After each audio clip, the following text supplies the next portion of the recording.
Ами народът ни изобщо не е добър, завистливи са абсолютно всички, смисъл не е абсолютно всички, има изключение, но като цяло са лоши хората. Мисля, че примерно ти ако се облечеш така по-хубаво, по-екстравагантно и ако излезеш на центъра, всички те гледат като изтрещали така. Тай как ще оляка, дръндър, някакви такива просачи. И смисъл като вървиш и всички те гледат сигурно на моден подиум и веднага тръгват да те обсъждат. Не винаги е така, разбира се, но понякога на всеки сигурно му се е случвало.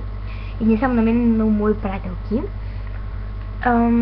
Като цяло не ми харесва. В смисъл, че ти може да паднеш ти на позората на улицата да умреш, никой няма ти обърне внимание, разбираш, и дори може някой да те изкоментира, но не и да ти помогне.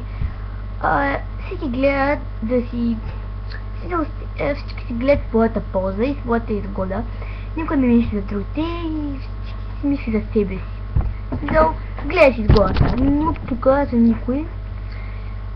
Не знам, като цяло пак казвам, че народа ни не е хубав, лоши са хората, това е моето мнение, има естествено много изключения, с това лично познавам супер добри хора, момичета, момчета и така нататък,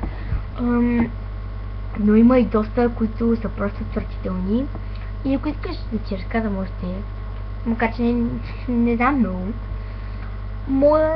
пиши ми гласа, но ако дойдеш в България, много по-различно от Англия е.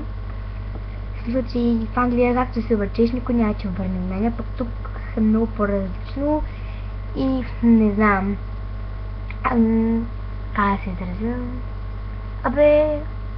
Няма просто какво да разказвам, то съм тук фаска.